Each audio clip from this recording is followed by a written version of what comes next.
আজ আমি বাঁধাকপির রসা তৈরি করব। এটা সম্পূর্ণ নিরামিষভাবে তৈরি।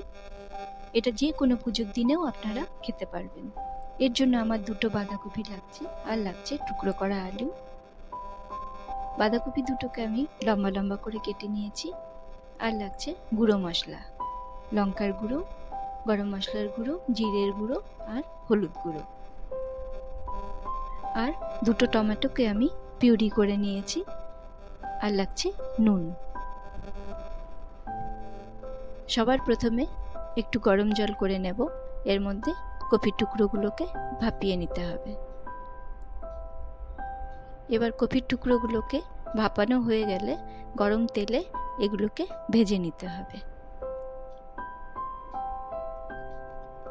অল্প নুন আর হলুদ গুঁড়ো দিয়ে এগুলোকে ভালো করে ভেজে নেব। এগুলো লাল লাল করে ভেজে নেবার পর আমি একটা প্লেটে এগুলোকে তুলে নিচ্ছি। এবার গরম তেলের মধ্যে ফোড়ন হিসেবে আমি সাদা জিরে, 2টো তেজপাতা আর চেরা কাঁচা লঙ্কা দিয়ে এগুলোকে একটু ভালো করে ভেজে নেব। এগুলো ভেজে নেবার পর আলুর টুকরোগুলোকে এর মধ্যে দিয়ে দিচ্ছি। এবার আলুগুলোকে ভালো করে একটু ভেজে নিতে হবে। বাঁধাকপিটা আমি কিভাবে কেটেছি এটা ভিডিও শেষে আপনাদের আমি দেখিয়ে দেব। এবার এর মধ্যে একটু নুন ছড়িয়ে দিলাম আর হলুদ গুঁড়ো ছড়িয়ে দিলাম।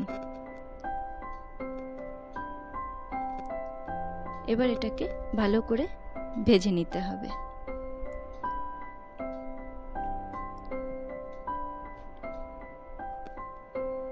এবার আলুটা ভালো করে ভাজা হয়ে গেলে টমেটো পিউরিটা দিয়ে দেব। টমেটোটাকে ভালো করে ভেজে নিতে হবে যাতে টমেটোর কাঁচা গন্ধটা না থাকে। টমেটোর কাঁচা গন্ধটা থেকে গেলে তাহলে হাজার মশলা ভালো করে কষালেও সেই গন্ধটা থেকে যায়। এজন্য আমাদের টমেটোটাকে আগে ভালো করে ভেজে নিতে হবে। এরপর ভাজা হয়ে গেলে গুঁড়ো মশলাগুলো দিয়ে দিচ্ছি।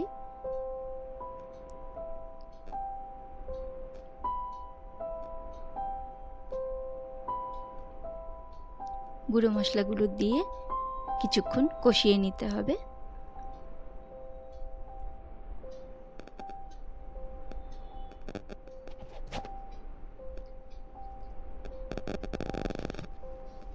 এরপর আমি আদা বাটাটা দিয়ে দিচ্ছি।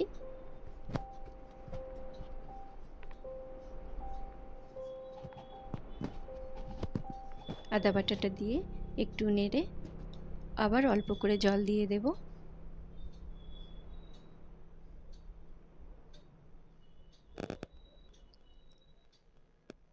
এভাবে কিছুক্ষণ কষিয়ে নিয়ে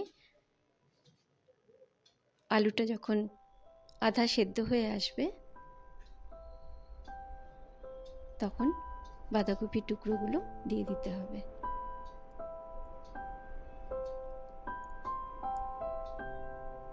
একটু চিনি দিয়ে দিলাম। এবার বাঁধাকপির টুকরোগুলোকে এক এক করে আমি এর মধ্যে দিয়ে দেব।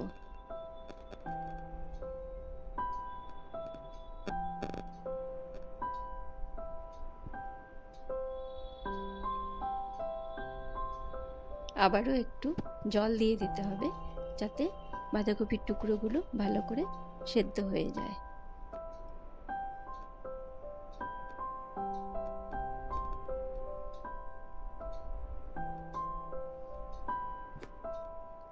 সবশেষে ভাজা জিরের গুঁড়ো দিয়ে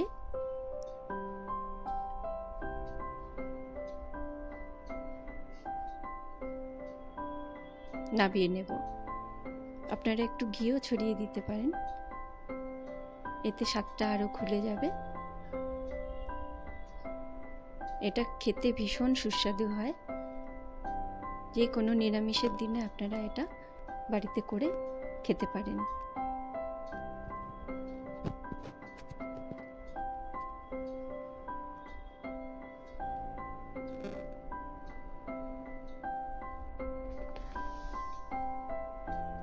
এবার আমি দেখিয়ে দিচ্ছি বাঁধাকপিটা আপনারা কিভাবে কাটবেন। বাঁধাকপিটাকে লম্বা লম্বা করে কেটে নিতে হবে, যাতে এর গোড়াটা খুলে না যায়। যদি গোড়াটা খুলে যায়, কাটা হয়ে যায়, তাহলে পাতাগুলো সব খুলে যাবে। এমনভাবে আপনারা কাটবেন যাতে গোড়াটা আটকে থাকে।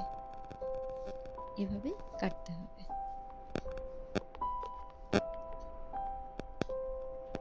এটা আমার মায়ের হাতের রান্না। এটা আমি আমার মায়ের কাছ থেকেই শিখেছি।